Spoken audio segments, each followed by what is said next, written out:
Hi, everybody. It's Crystal Larson. I just wanted to share with you today.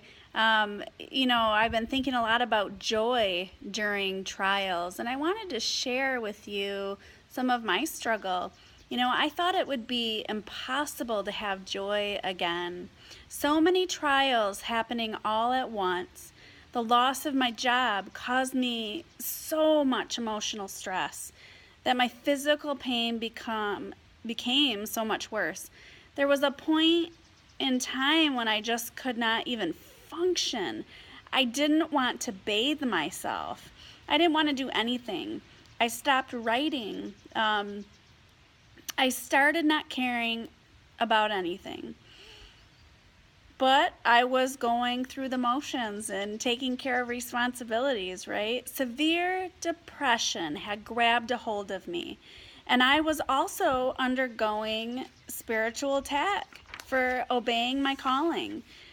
This was absolutely the worst physical and emotional pain I've ever had to endure.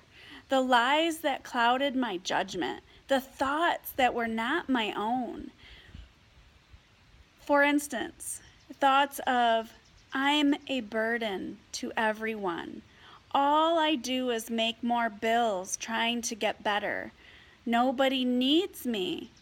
I only bring problems to people. In the heat of the moment, when I am bombarded by negative thoughts, it's difficult to wade through the sea of thoughts and swim to any answers. It's challenging to hear the Holy Spirit. Sometimes I feel like something is blocking me, and I know it's not sin. My enemy does not want me to succeed in battle. He wants me to give up and fold. I like to play cards. Euchre is one of my all-time favorites. I've always been competitive, and I like to win. Those of you who play euchre with me know that. But I win some and I lose some. But even when I've lost, I've never stopped playing the game. The journey of our lives is much like a card game. We can fold or go on in faith that the next card will be a blessing and that we just might win some and maybe we'll lose some.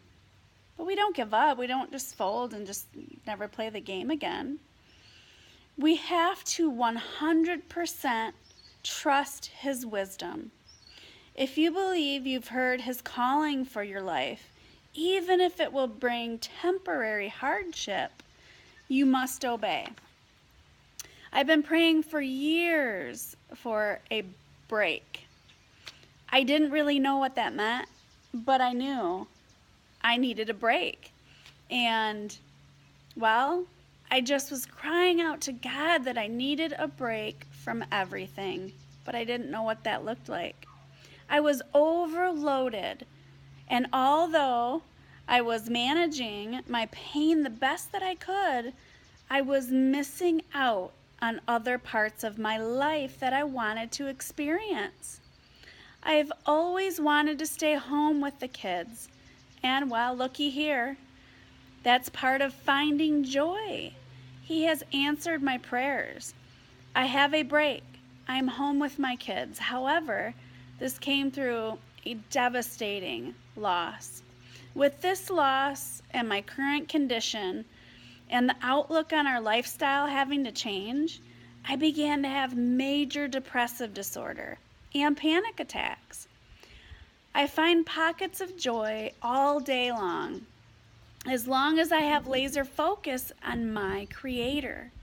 Just as soon as I start allowing myself to go on autopilot and get too busy is when I lose my focus and begin to feel all sorts of negative emotions.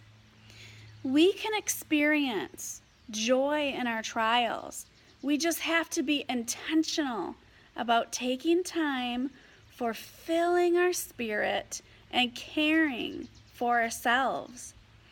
When we don't do this, the reality is that the stressors of this world will bombard us. When we are emotionally and physically exhausted, we are open for attacks. Sometimes I wonder how I even made it as long as I did. Managing pain is a full-time job. But then I'm reminded that God has given me the strength to do what was needed. And now He's giving me a break. I encourage you today, if you are maybe experiencing losses in your life, the loss of a job, the loss of a spouse, and you're also enduring chronic pain, you take the time that you need to grieve the devastating loss that you are enduring. Give yourself grace.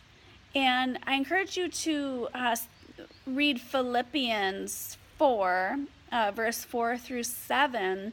That was very uplifting for me today.